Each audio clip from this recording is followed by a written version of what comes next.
am I still bullish on Cody, and do I still hypothetically see it going to the price of $5 during this bull run? The answer is yes. Now, nothing I say is financial advice. However, the way I take a look at it is that Cody, despite the price pullback, which a lot of people keep saying it's bad, but I don't personally view it as a bad thing because the way I view it is that the lower something is, the more room it has to grow, and also the lower something is as well, the more I can accumulate. Now, people may be thinking, okay, yeah, this means Cody is bad. Again, because take a look at the price. Well, a bunch of other altcoins are having a pretty big pullback. Cody, it's no stranger to this as well. But if anything, I'm going to take advantage of this because the prices that we're seeing as of right now, they're kind of beginning to become similar to Cody before it kind of had that mini quote unquote pump, right? It was really nothing of what it's truly capable of, in my opinion. But again, it's kind of at a point where, it seems very reasonable, at least personally for a lot of people that I've seen, my friends at least, because when Cody had that pump, they were saying, oh, it's pumped up too much. Now Cody is beginning to become at those levels again, in which it seems a little bit reasonable for a lot of my friends at least. But even besides that, here's the thing. If I take a look at Cody, the way I view it is that this is too special of a project to quote unquote fail or do bad. Because keep in mind, Cody is a privacy centric layer 2. Now, people may be thinking, okay, there's a bunch of layer 2s out there. Take a look at Optimism, take a look at Arbitrum. Why is Cody any special when it comes to being a layer 2? Again, it is privacy centric. That's the unique niche that it has. It's like, for instance, there's a lot of game developers out there, right? But some of them, they make like, action games, some of them make racing games. They're focused on their unique niche. When it comes to Cody within this space, it's focused on privacy. In a sense, this is good because it's genius, in my opinion, because again, not many of its competitors are focused on this, but Cody is. Now, keep in mind, what is a layer 2 by nature in this case? A layer 2 in this case, what it does is that it allows Ethereum to be enjoyed while at the same time not having to deal with a lot of the drawbacks. Like, for instance, sky high gas fees, which is a complete issue, in my opinion, that's really embarrassing. Not to mention, we take a look at, scalability. Now, that's often a concern when it comes to Ethereum. Ethereum isn't bad, by the way, when it comes to the ecosystem, when it comes to the fans, when it comes to the projects. It's not bad. But again, it has its drawbacks, which is not good. Again, in my opinion, it should be fixed. Now, again, a layer 2 does come in and save the day, much like, for instance, Cody, but then again, it does it in a privacy centric type of way.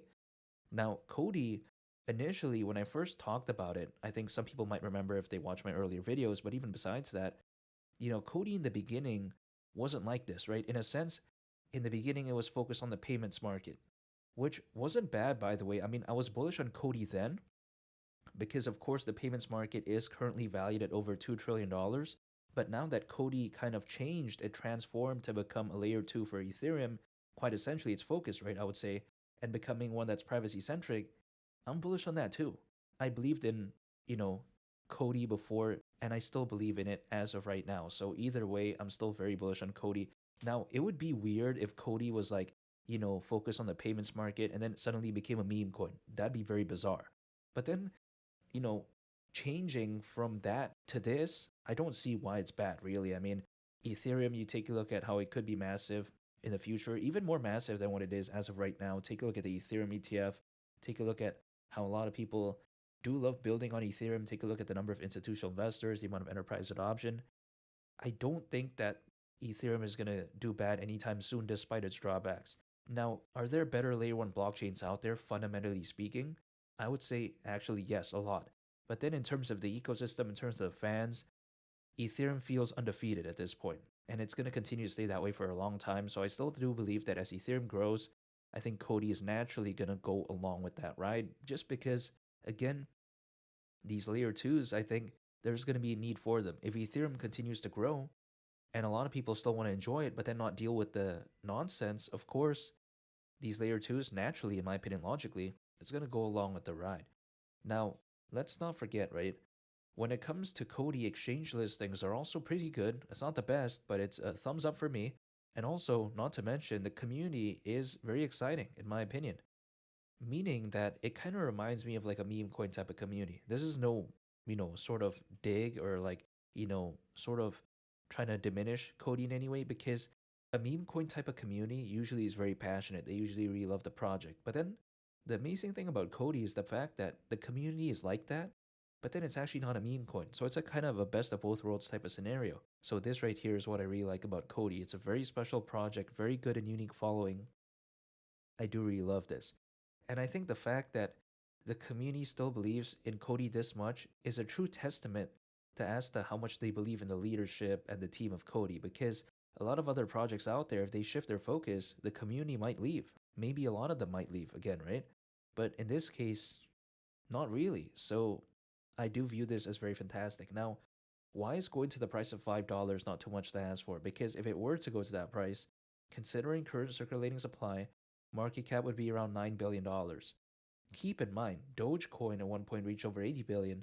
Take a look at Shiba Inu at one point reached around 40 billion, and this was back in 2021, a time where during the peak of that bull run, there was roughly around 300 million crypto owners. Now there's over 600 million, according to Crypto.com research. So just by pure mathematics, I think hypothetically, the upcoming peak of this bull run could just be a lot better. That's just my opinion. Not to mention, again, around a $9 billion market cap, it doesn't seem too much to ask for. Now, keep in mind, $5 is around a 63x from here. So that's very impressive, in my opinion, at least theoretically. And the way I view it is that, the upcoming peak could hypothetically be near as a worst case scenario, because we do know that usually, again, as a worst case scenario, typically altcoins, they usually peak around 18 months after a Bitcoin halving event.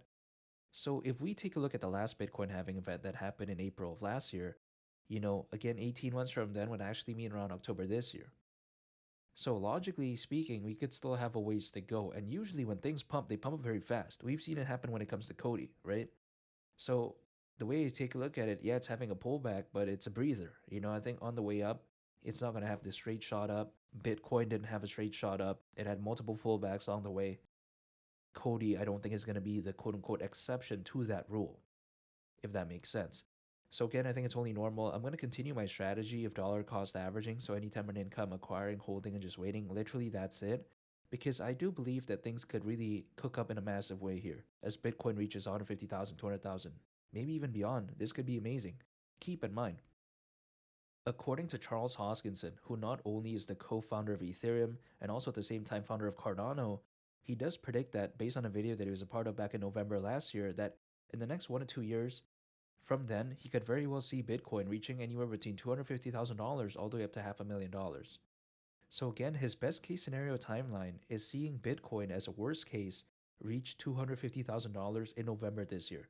So I think that if anything kind of confirms how near the end of 2025 could be something special, but it's only a matter of time, which is why I'm staying patient. I'm not giving up.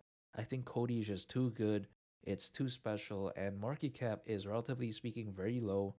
Now, it's not a micro cap, but I think it's very impressive nonetheless, and I'm still very bullish on this. I'm not giving up, I'm not quitting, and again, at the price of $5, that's my price target. I'm still very bullish. And make sure to subscribe if you gain value from this video. I'd greatly appreciate it. It's Billy the Captain, and I'll catch y'all in the next one. I'm out. Peace. Bye.